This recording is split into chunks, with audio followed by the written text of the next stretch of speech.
Hey guys, what's up? Why you should.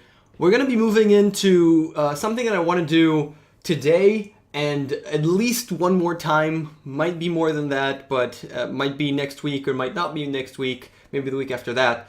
But I'm talking about recommendations and just straight up preferences of me to you. You know, stuff that I really like and enjoy in a couple of fields. And it's why you should. In general, I want to have it as general. In general, I want to have it general as a problem. General. But sometimes it is specific because it is me, because it's my show. So yeah. Yeah, so that's what it is. And today we're going to talk about movies, as you could probably see from the title. So last week we talked about, not specifically in why you should, and I think it was in Dota and stuff, but one of my videos, and a little bit we talked about free-to-play, because free-to-play came out, and we talked about it. It's a documentary about Dota, and it's really for everyone.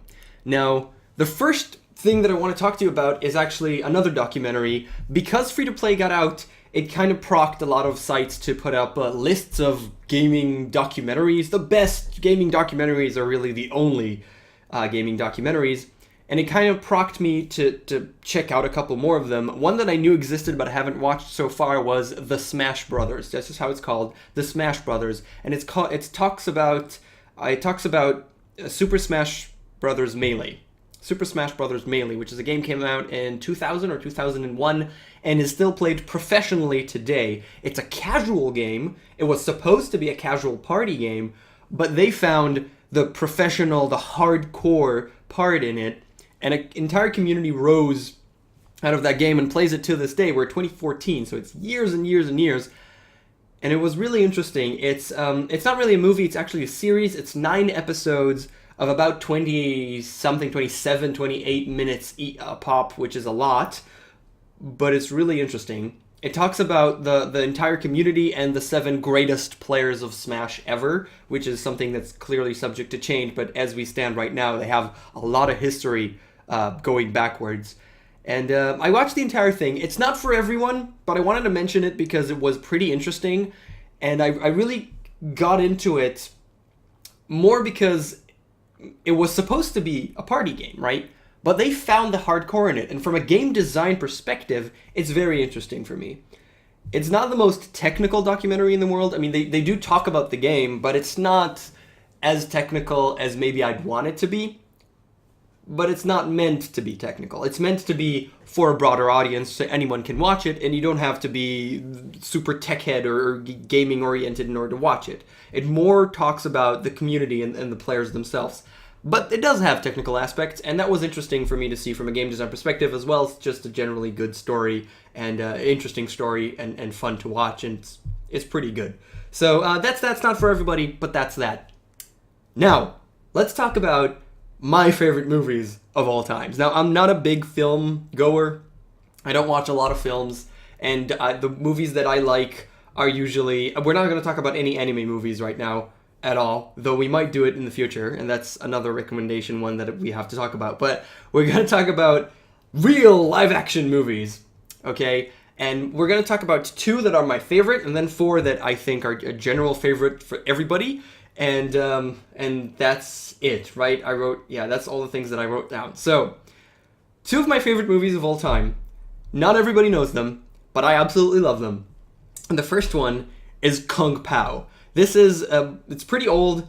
It is ridiculously stupid. It's a comedy. It's a parody of all kinds of black and white old action movies from just like Asia, Japan, and stuff with crazy China. I don't know. I'm throwing random Asian countries and probably getting them all wrong, but it's a spoof of those things. It's done wonderfully by Steve Audekirk.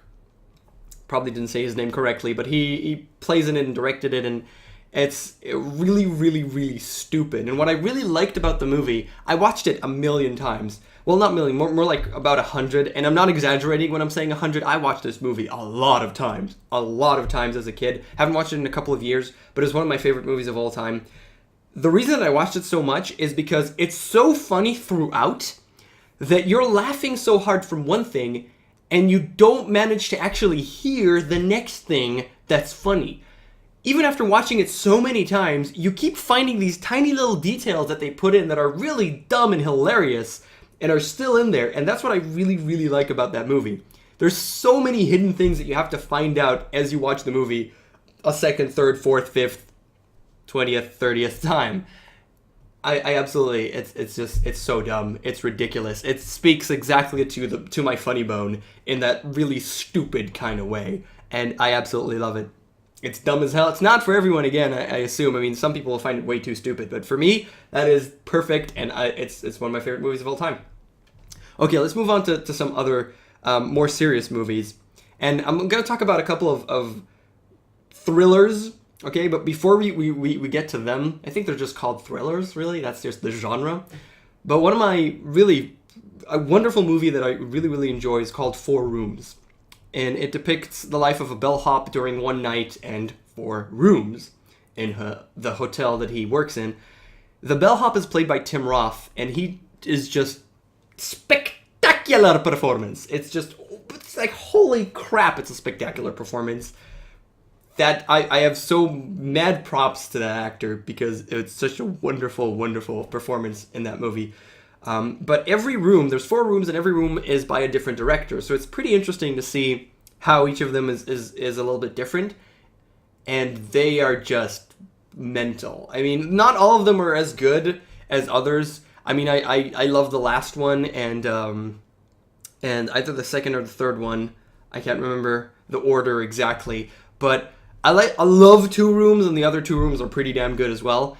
It's just a wonderful, wonderful movie. I love recommending it to anyone. I believe these 2 movies, anyone should watch them because they're absolutely fantastic. Other than that, there's more mainstream standard movies. I don't know if it's mainstream, but they're more standard movies that I also really enjoy that are considered thriller movies. These type of things that have some huge plot twist or very intriguing thing that once you know, watching it a second time loses a lot of its value because there's a lot of wow factor and intriguing value in watching it the first time because you discover all these things. And those are Memento, Fight Club, and The Usual Suspects. All 3 of those cult classics, not cult classics, they're just classics. They're absolutely fantastic. You love watching them the first time. If you haven't watched these, there's a million more that we could talk about, but those are the big ones for me because I really enjoyed them watching them the first time a long time ago. Shut up, computer. And it's a laptop, it's there. And one more that is also a cult classic, it's for very specific people, I guess. But it does something very unique, and the way that it depicts the whole lifestyle of a single person, and it's The Big Lebowski, which I also really, really enjoy. And a fun fact, if you've seen it before, The Big Lebowski, he drinks White Russians. He really likes White Russians. And I liked White Russians before watching it, and watching it made me like it even more. So that's kind of fun. And I used to be asked when I order it at a bar or something, what like The Big Lebowski, because it's not a very common drink here. And then I say, no, I haven't watched it, but everybody keeps telling me. And then I watched it, and then I understood what the hell they were talking about. So those are the big movies for me. Again, I'm not a huge moviegoer, but those are ones that I believe everybody should watch because they're really, really good. Shut up, computer! My laptop is pinging and saying things. Shut up. So, yeah. That's it for the movies. Next time, I want to talk about music. I want to talk about musical genres that I really enjoy that are not everybody knows. And I think I want to talk about that. I want to talk about it. And maybe we'll even do an anime movie one because there's a lot of those. There's a lot of those that are wonderful that I absolutely love. So we should probably talk about that. Yeah, we're going to go into a little bit of recommendations just from me to you. Yes, and that's it. Thank you so much for watching as usual, and I'll see you guys next time.